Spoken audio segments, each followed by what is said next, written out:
Hello, this is Riju Das from Stanford University. I'm going to describe to you today a problem that has been bedeviling me for more than 5 years in the context of macromolecular modeling.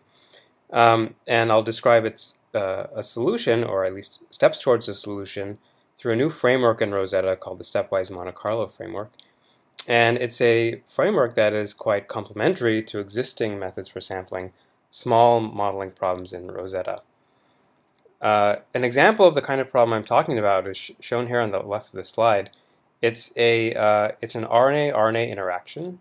On the top right is a tetraloop at the end of a long helix, GA-GA, and it binds to a receptor on the left-hand side, which has been evolved through in vitro selection to bind specifically and tightly to this tetraloop.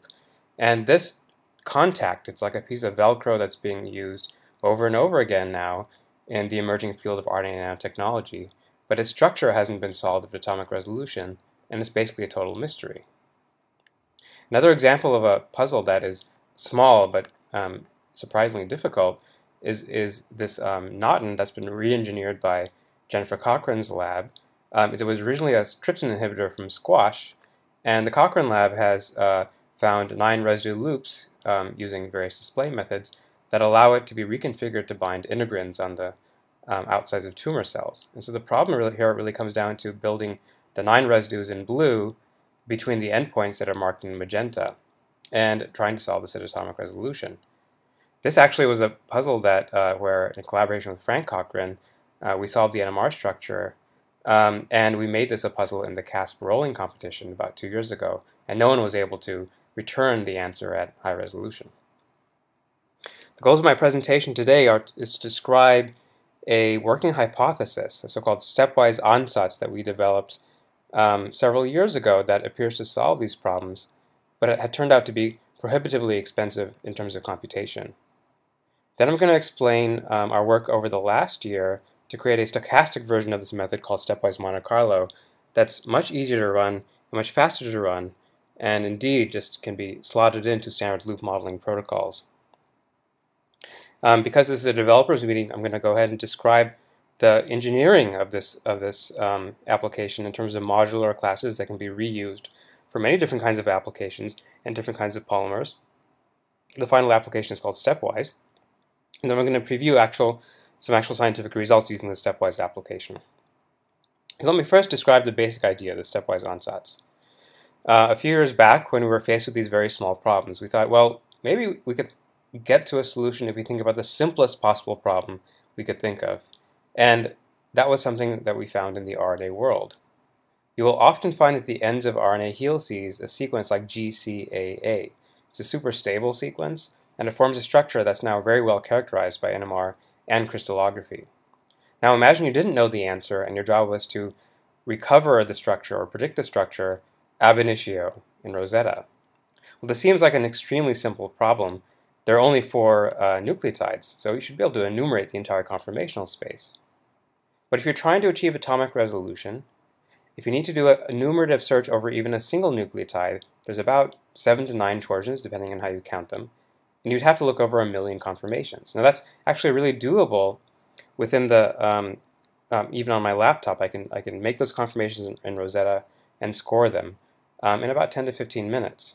The problem is when you have 4 residues together, even just 4, there's of course a combinatorial explosion. There's 10 to the 24 conformations here, and that would take trillions of CPU years to fully search.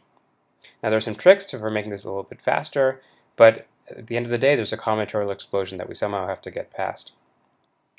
So what Perrin Sripaktivang and I tried to do was to solve the GCAA touch loop. We said, well, if we can't completely sample the entire loop, perhaps we can just sample 1 nucleotide, perhaps this magenta G at one end of the loop.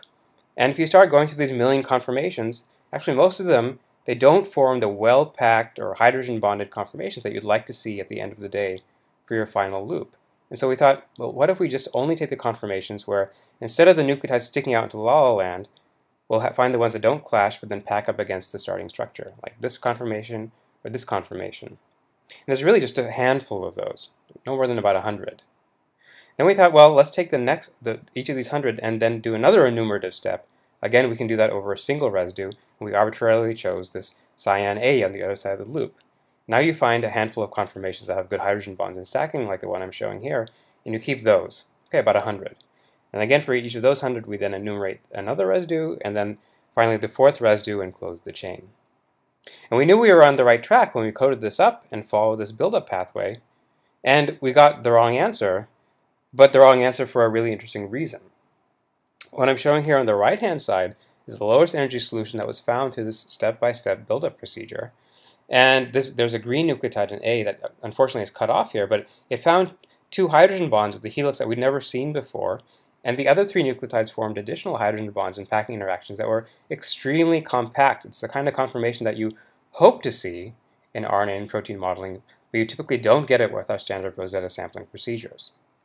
I'm showing a score versus RMS plot here on the left, and you can see that on the right-hand side of this plot, that's the lowest energy structure. So unfortunately has a very poor RMSD to the experimental structure, but there was a sampling of a near native structures that are under 2 angstroms in RMSD.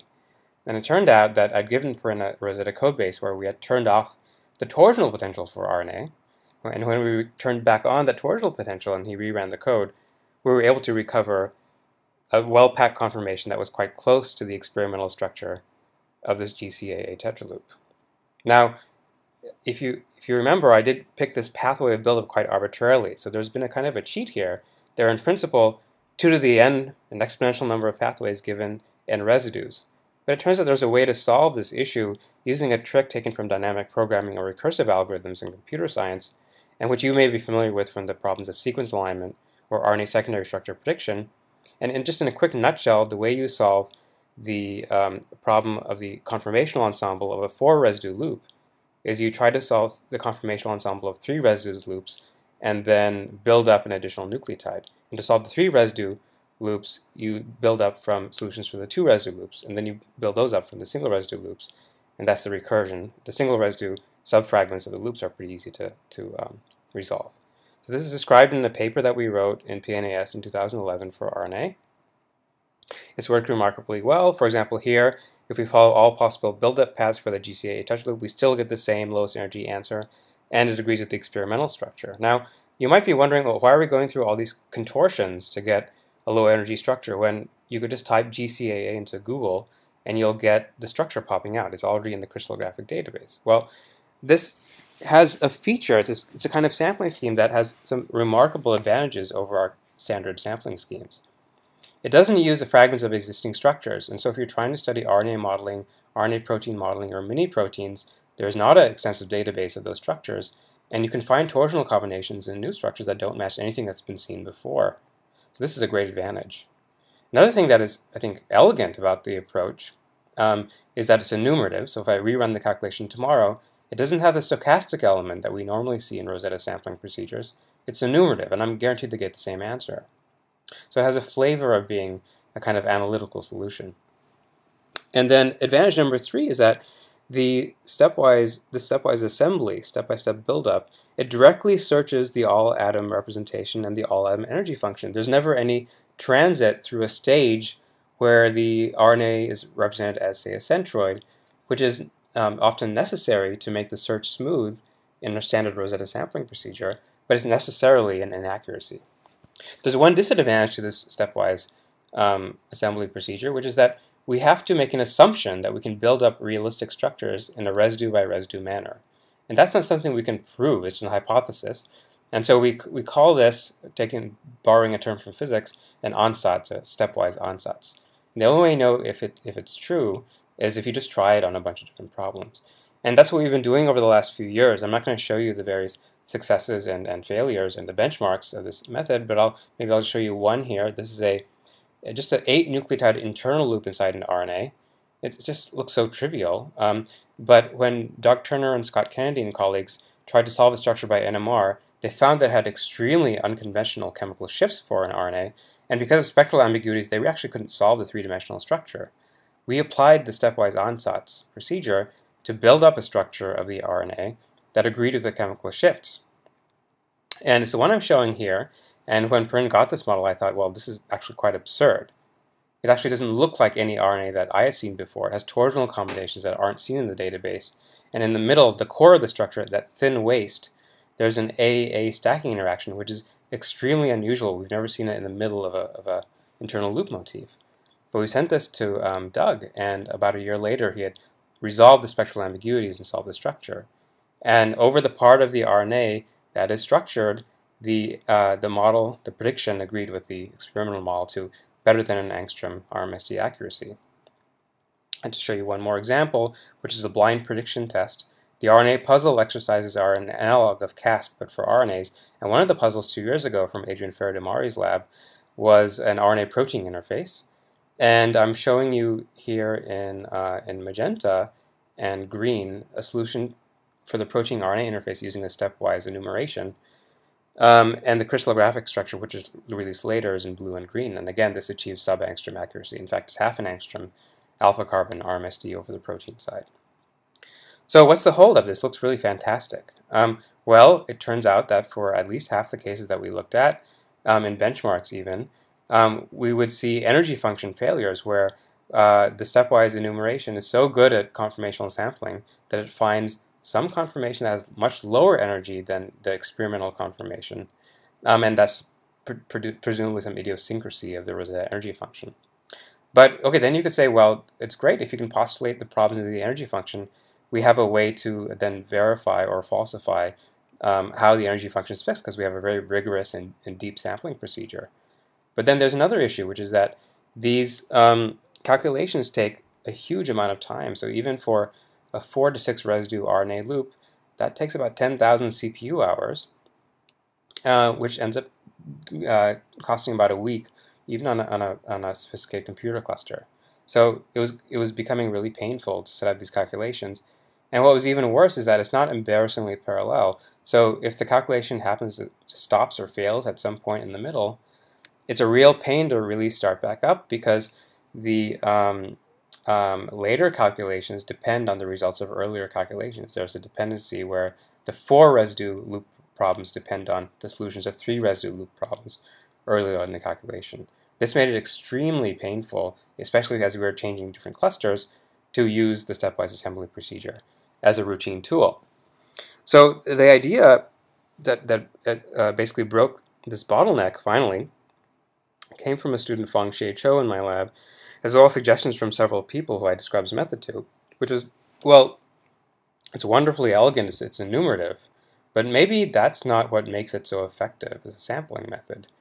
After all, real RNAs and proteins don't enumerate all possibilities in any sense in finding their functional structures. So maybe the secret sauce here isn't the enumeration. Maybe it's the step-by-step buildup of the RNA or protein that is making the search smooth and manageable. And so the idea is we wanted to make a Monte Carlo version of the procedure, which we call StepWise MonteCarlo. And it's something like this. It's kind of a cartoon. Imagine you have the starting helix for GCAA. Then there would be a move, which is pick one of the termini to build on a loop nucleotide. It might end up being the left. And then sample, but not enumeratively, the conformations of that loop, of that nucleotide. Then you maybe resample that nucleotide. That's the second kind of move. Maybe another addition move will go in. And then, but sometimes, because it's Monte Carlo, to have good detailed balance and good sampling, you also have to have the reverse of these moves, resampling, and a deletion. That's the reverse of addition. That will happen sometimes and maybe be accepted. But then you may have further additions and then closure, chain closure. Okay, so that was the basic idea, but it turns out that much of our stepwise assembly code was written as a wrapper outside Rosetta. It wasn't C++, it was in Python, and it was actually quite different, but we had to get it all stuffed inside the Rosetta executable. This required quite a bit of software engineering. And I'm not going to go through all those classes right now, but I guess I have this software engineering principle where I'm satisfied that I've written a pretty good class if at least it has at its heart somewhere an enum that enumerates all the different things that it can do. So I'm going to actually just describe to you what the 5 enums are in the 5 core classes in StepWise MonteCarlo, which are also the 5 core concepts in StepWise MonteCarlo. Okay? So first of all, a move like the one I'm drawing here on the left of the slide is like an addition. Here the nucleotide 5 was added to the end of a helix. And you need to have a set of moves. As I mentioned, this is an addition. And there's an enum sitting inside Rosetta in the StepWise MonteCarlo SWA move.hh class that has add, delete. There's a way to build dinucleotides and dipeptides from scratch, and you can resample these residues as well. And that's it. Those are things you can do in Monte Carlo. Now, of course, when you have a move like an addition, you've got to do some bookkeeping to actually instantiate the new nucleotide. And in particular, you have to keep track of all these numbers, and that's typically actually been quite a pain to keep track of in Rosetta. And so what I've ended up creating is a new object that's cached inside the pose called full model info that keeps track of numbering and the sequence of the full modeling problem, as well as additional things like where to calculate RMSs, where the cut points are in the full scale problem, what should be sampled and what's fixed, etc., etc. And this is carried around by the pose, and it makes life very easy when you're doing deletions, additions, and splitting, and so forth. Now, of course, when you add a move, or add a residue or delete a residue, you've got to decide whether to accept that move or not. Okay, now when you've made a move, you've got to make a decision as to whether to accept or reject it. Like, this is a Monte Carlo procedure, and that depends on the energy difference between the original pose you have and the next pose that you created. And this looks like an apples and oranges comparison in Rosetta because the poses have different numbers of residues. Obviously, if you add an extra nucleotide, the Rosetta energy will go down. It'll improve if you have any additional contacts or hydrogen bonds. So there's an additional conceptual step here in StepWise MonteCarlo, where we treat a pose, an instantiated pose, as representing everything in the molecule that's been structured, okay? Whereas anything that is not present in the pose, we have to conceptualize it as something that's still flopping around in the breeze, something that is forming something like a random coil state. And so we can actually get a score for the entire pose and make a comparison, even if we have part of it structured, if we can assign an entropic a bonus or an entropic cost to having these loops around. And so I've gone through and worked out the analytical details of a very simple Gaussian chain approximation when you have these loops or networks of these loops inside a pose. And those are now built up inside Rosetta. There are also additional bonuses and penalties for instantiating or uninstantiating side chains, 2' hydroxyls, and other kinds of appendages and termini for both RNA and protein. And this is kind of analogous to the ref weight that you see in protein design. And so these are the terms within the enum, the score type enum, that implement those terms. And if you go to here at the bottom of the slide, there's the loop calculation requires this Gaussian chain func is in GaussianChainFunc.cc. There's actually a link in there to Google Doc that has my handwritten notes on the derivation of this loop network energy, or it's called a loop graph energy. Okay, so the fourth important concept in StepWise MonteCarlo is related to actually implementing the move. So here I'm adding residue 5, but it's in an abstract way. Of course, at the end of the day, or to do the move, you have to actually write down what the torsions are that are going to be sampled over, either enumeratively or stochastically in the form of a Monte Carlo. And so I've created a class called StepWise Sampler, which can be defined at the level of individual torsions and then combined together to form kind of master samplers. These are sitting inside protocol StepWise Sampler type. And it's a very powerful and I think quite extensible, composable class of these samplers that are really nicely geared for stepwise sampling. And in particular, every one of these samplers has a flag where you can either run it in enumerative mode, where it goes through every combination it knows about for, say, epsilon, zeta, alpha, beta, gamma, chi, delta, or it can stochastically sample it if you change that flag to false. Last, when you carry out these different moves and you find one conformation like the one I'm showing here, you have to decide whether or not to score it. You could score everything, but that would take a long time. So there's a set of filters, and I've ended up creating a class called StepWise Screener, which is a fairly simple kind of filter. It's a Boolean, returns a Boolean false or true. For example, in this case it would be false because this nucleotide should be forming a contact, and the contact screener would disallow it. But the screener has an additional property where it can talk to the sampler and say, well, also fast forward through any further sampling that might also that might also not form contacts based on the information that this particular pose doesn't form a contact. Now, let me just show you a quick working example of one of these moves in StepWise MonteCarlo. I'm going to start this movie. This was right after the addition of one nucleotide at the end of a helix, And you'll see it's here sampling through all the possible moves. I'm showing behind it in text the output from actually this same mover, but in enumerative mode. And you can see that the move takes, let's see, it goes through 10 million poses. That's what it says in the top, broken down into combinations that are output in the top text block. In the bottom text block, it tells you what filters were passed, what stepwise screeners were passed on the way down. In this case, 35,000 poses made it through all the screens, and then those are clustered and then minimized in this enumerative mode. Just to give you a sense of how generalizable this is, the same exact framework can be used to model proteins and indeed to model something that's quite complicated. So here I'm showing you a piece of a coiled coil. Imagine that for some reason you want to take the middle chunks of the two helices in this coiled coil and then resample their configurations while keeping the chain closed. So you'll see what this looks like when I run the movie. The stepwise sampler can do this, again, very simply. It has samplers that can include things like CCD closure and screeners, and in this case 4,000 possible poses were carried through, 900 satisfy all the various filters, and then those can all be minimized. Okay, now what I've shown you so far are just individual moves. Now I want to show you how they can be strung together into a Monte Carlo procedure. So I'm going to show you the full Monte Carlo, and so we're just basically going to be a bunch of movies of the frames of the Monte Carlo simulation. I'm going to start again with that GCAA touch loop that I mentioned at the beginning of the presentation. All you input to the stepwise application, the command lines on the bottom, is the FASTA file. Any starting PDB, in this case I gave it a starting helix.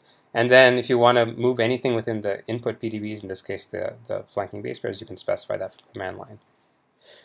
And what happens is then within about 10 to 20 moves, there's additions and deletions of the residues, and you get back the GCAA touch loop. In fact, this is the native configuration. So I'm going to run that again. I just want you to watch. You're going to see additions of the nucleotides, and you also see occasionally deletions then readditions. So there was a deletion of the green residue and it came back.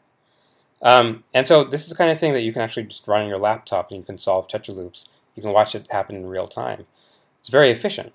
There's something else that's cute about this. If you run the stepwise Monte Carlo, but give us in your FASTA file n for the sequence of the touch loop, in other words, unknown sequence, then this becomes an automated design method. Let me just play a movie of this.